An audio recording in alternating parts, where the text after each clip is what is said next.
everyone, and welcome back to another video from Julia's Speed Builds. I am Julia, and today in The Sims 4 we are building a micro home barn.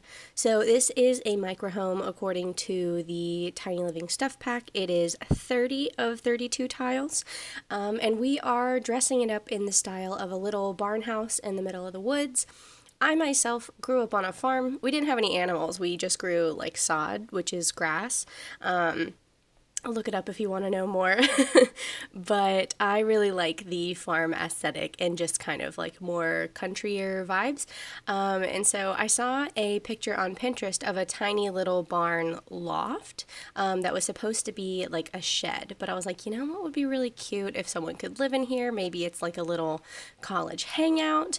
So I picked a relatively small lot over in Windenburg. I think it's a 20 by 20, and built a micro home on it. So I thought it was really fun. A lot of times with just homes in general, I think you try to find creativity with the way you use the tile. So like, I mean, this is just a box. Clearly it's just a rectangle. So how can that be that interesting? I feel like a lot of times we try to make our floor plans kind of intricate just to kind of spice things up, find a little bit of creativity in it. But in this one, I wanted to see what creativity could come out of it just being a box. And so luckily we had a stroke of inspiration, and after trying to decorate this house on just a completely open floor plan, I had to delete everything and start over. And so that's how we came to find that these pillars and half walls were really cool. Because the problem I was having with this space was that like the kitchen would bleed into the dining room, and the dining room was awkwardly right next to like a bed, and so there was no really bedroom space and no real living space. So I was like, oh man, how can I break this space up but still make it feel really open? Half walls were the answer. So like specifically I was worried first go around, the only like singular room in this build was the bathroom. And it felt kind of weird just having like one little hexagonal bathroom.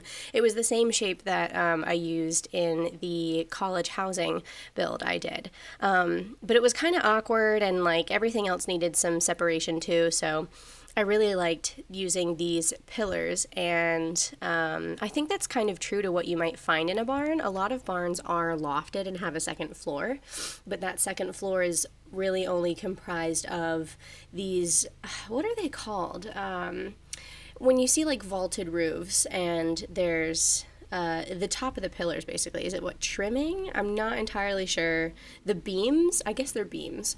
So the beams going back and forth, separating the kind of living space from the like private space, I thought were really interesting for just the whole aesthetic of it being a barn. So I was really excited by that. And then we build our kitchen and living room. The living room is kind of squished over closer to the door, but I figured it's a little bit further away from the bedroom, which would be good if someone was having friends over. If this is like a party barn, who knows? And I wanted to utilize a little more of the countryer pieces I had. So we used the laundry room sink, and then we used that specific oven with like the logs underneath it. I feel like with a lot of barns there's not really any heating or air conditioning, so I think if maybe I did this again I would try to get a fireplace in here, because that would be a little bit true to life. But I also tried to make it trendy at the same time, so we've got purples going on in here, we've got oranges going on in here to kind of counteract the striking red walls. And even in just kind of like the lighter blue plaid curtains, even though they are pretty country and like old, I guess, they still had a little bit of like youthfulness to them, so that's why we chose those. I also chose for lighting these mason jars because I thought they were really cool, that also fit the country aesthetic, and we have them at 2 different levels, which I thought was kind of visually interesting. In the bedroom they're higher up, and in the kitchen they're a little bit lower down. And then I also tried to fill the space with as many plants as I could, because the thought would be if this is a barn, maybe a farmer lives here, or the daughter of a farmer, And in The Sims, the closest thing we have to farming is gardening. So eventually we do move outside and put down a bunch of planter boxes, but I thought in the meantime I should decorate the space with some plant life. So those are my favorite plantings we just placed in there. I think those are from Tiny Living, and they've got some really good color swatches. So yeah, I also really liked this bookcase right there because it separated the bedroom from the bathroom.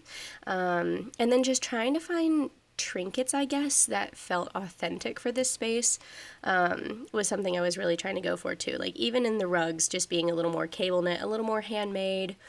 I put those like cracks in the wall from the Vampire game pack, just to make the space feel a little bit older, have a little bit more texture.